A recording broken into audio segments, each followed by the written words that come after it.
Poem of the Week, number 15, A Song by Richard Crashaw, 1613 to 1650.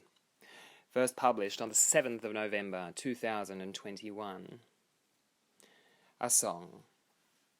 Lord, when the sense of thy sweet grace sends up my soul to seek thy face, thy blessed eyes breed such desire, I die in love's delicious fire. O love, I am thy sacrifice.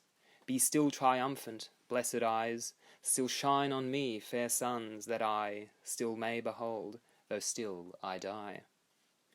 Though still I die, I live again, still longing so to be still slain. So gainful is such loss of breath, I die even in desire of death. Still live in me this loving strife of living death and dying life.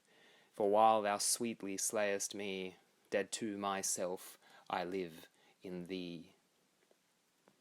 In a way, I feel poems like this scarcely need explanation. They seem simple enough to be enjoyed as they are. On the other hand, I sometimes wonder whether they have become too foreign for us in our post-Christian world.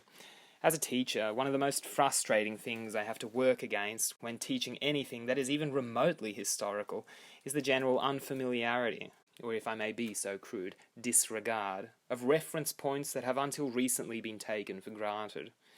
Nowhere is this perhaps more true than in the total ignorance of Christianity. Religion among particularly young people in Sweden today is but a spectre. Christianity so forsaken that it scarcely even elicits a feeling, positive or negative, from your average young man or woman. And I don't mean to be snobbish or go off on the younger generation here. My generation was and still is probably just as benighted as they are in this regard. For example, I recall being at a school service as an adolescent and having our school chaplain ask our entire year, around 120 students, what is the name of the first book of the Bible? Only one kid knew the answer, and it wasn't me, at a Christian school to boot. And now that I think about it, I suppose that I only first came to be genuinely acquainted with Christianity through its aesthetic side. Perhaps that is the best way to start, anyhow. For anyone even vaguely interested in the arts, one cannot ignore it. One has to engage with it, and regardless of one's religious convictions, at least take it very seriously. I really hope you do not identify with the ignorance I have railed against above, but then I think you really are among a minority. If you do feel unknowledgeable of Christian theology, and are afraid you will not fully appreciate the poem above, no need to fear. I will now try and expound the entire Christian doctrine for you. So, in the beginning... stuff this, it takes too long. Besides, as I earlier suggested, I think Crashaw will do it better than me. Form.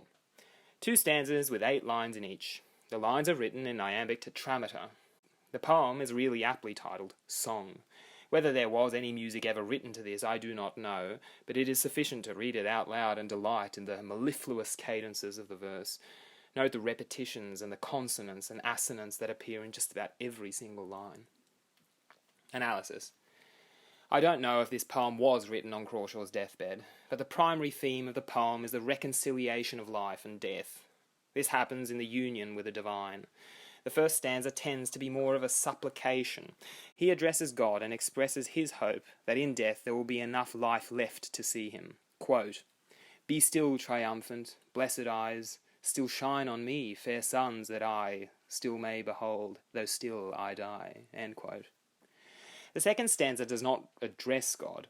Rather than being an entreaty, it is more of a confident declaration by the poet. Quote, "Though still I die, I live again, still longing so to be still slain, so gainful is such loss of breath." End quote.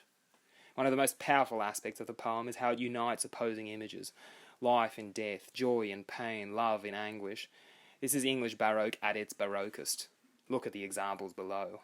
I die in love's delicious fire, and still live in me this loving strife of living death and dying life. Or how about this one? While thou sweetly slayest me. Cocky atheists may say this is pure nonsense, but I really do believe that poems like this shake the Richard Dawkinses of this world to the soul, though they might not admit it. Perhaps this goes to show the even greater relevance of religious art nowadays.